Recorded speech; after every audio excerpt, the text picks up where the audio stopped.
I'm going to start out by showing you the membrane potential of a cardiac cell. And I know you've seen this a few times now, so you might be getting kind of tired of it, or it might be seeming kind of familiar. That's good. That's good that you know this by now. But let's just go over it just in case you need some refreshing. So if you have a heart muscle cell, and let's just make sure we're totally on the same page. This is a heart muscle cell, or a myocyte. If you have one of these cells and you're looking at it, usually it kind of hangs out in a negative membrane potential, meaning the cell is negative relative to its environment, and it kind of hangs out there for a while. And then we know that at some point it's going to get some positive charge from a neighboring cell. It's going to have an action potential. It's going to go really positive, and then it's going to peter down a little bit as the potassium channels let out potassium. And then it's going to go through this kind of interesting plateau where calcium is rushing in, potassium is rushing out.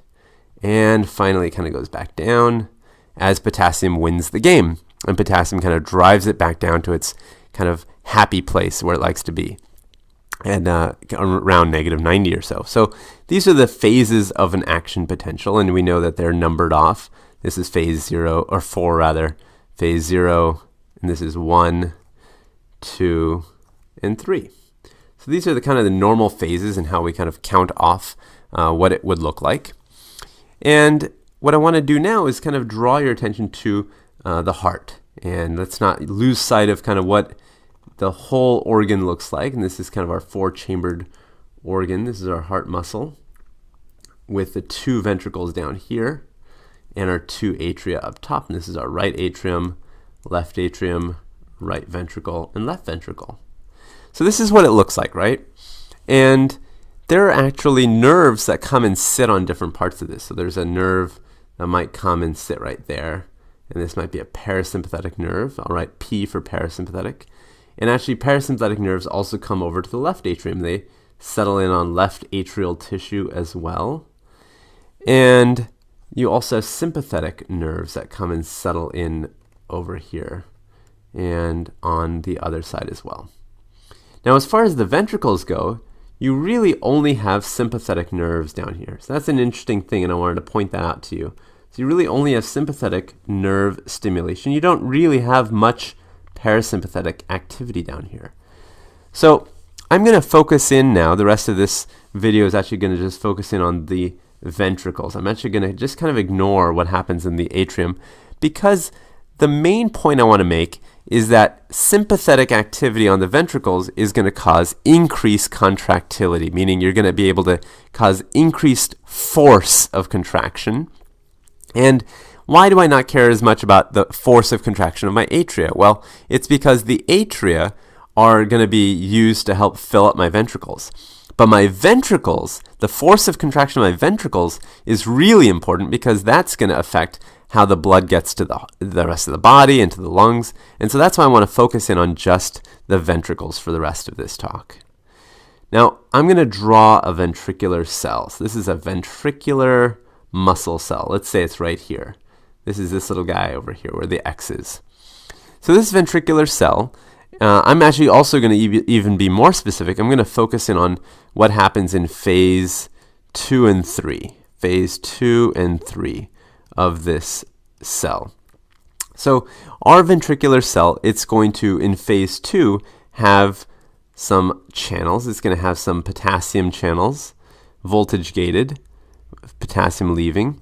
It's going to have some calcium channels, some voltage gated calcium channels letting calcium in. And you remember actually when that calcium comes in, we talked about the fact that there's this sarcoplasmic reticulum. This is our sarcoplasmic reticulum. And the sarcoplasmic reticulum is kind of a bag of calcium. And so the sarcoplasmic reticulum is going to wait patiently for a little calcium to come and bind to its channel. And the moment it does, it's going to start letting calcium out. So this thing is full of calcium, and it's going to start shooting into the cell, into the kind of cytoplasm of the cell. So these are kind of the changes that normally take place in phase 2 and 3. You have calcium rushing in, and you have the sarcoplasmic reticulum dumping calcium out. And you also have, when I say out into the cell, and then you also have potassium actually leaving the cell entirely. Now, if you have sympathetic nerves, let's say this is my sympathetic nerve. I'm going to write S for sympathetic. Well, maybe I'll just write it out just to make sure that we don't have any confusion. This is my sympathetic nerve. My sympathetic nerve is going to have, let me make a little bit of space here, is going to have some neurotransmitter in this kind of space in here. And that's going to bind to a receptor. That receptor is going to send a message into the rest of the cell. And this neurotransmitter that's doing the messaging, and we actually, I almost switched it. I was going to write acetylcholine, but what I mean to write is norepinephrine. And acetylcholine, just as a point of reference, is the neurotransmitter that the parasympathetic nerves use. So I want to make sure I don't screw that up. So norepinephrine goes into the cell, and what does it do? Well, it's going to cause an effect here. It's going to make the calcium rush in even more forcefully. It's going to activate these channels so that they let out more calcium when they get a chance to do that as well. And so these are two major changes, right? It's going to activate more calcium coming in, or basically activate these channels so more calcium can rush in, and it's going to let more calcium out of the sarcoplasmic reticulum. So my curve is going to start looking like this. Calcium is going to make this rise. It's going to rise because, remember, calcium wants the membrane potential to go up, and the reason that it goes down eventually is because of potassium. So if you have more calcium rushing in, it's going to quietly start winning the battle. So it won't be a plateau anymore. It'll start kind of looking like I just drew it. Now, a second thing that happens with sympathetics, and this is actually very interesting, is that you have these ATP-controlled channels, or proteins, really, that allow calcium back in. So these are transporters that are going to get calcium to come back in. And of course, this is going to happen when the sarcoplasmic reticulum is ready to kind of mop up all of the calcium and let it re-enter the SR, the sarcoplasmic reticulum. So when that's happening, usually you get a decline like what I've drawn in phase 3. But if you're going to stimulate that, and that's exactly what happens, the sympathetics kind of stimulate that, well, all of a sudden now the calcium can get quickly put back into the sarcoplasmic reticulum. And if it quickly goes back inside, then the calcium current falls more rapidly. And the potassium current dominates even more than it usually does. So basically what happens is, instead of having kind of a slower phase 3, you have a rapid phase 3. And that is because of the fact that you're able to get the calcium more quickly and more efficiently tucked into the sarcoplasmic reticulum. So at the end of the day, you see some interesting things, right? You see that you're able to kind of quickly get back to baseline, and as a result, this distance goes down. So you actually have a smaller contraction, in the sense that, let me rephrase that completely so I don't confuse you.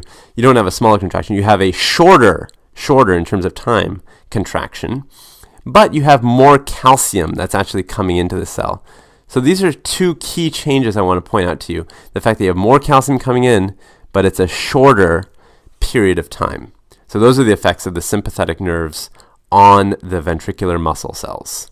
So you can see now that you're going to have a change in inotropy.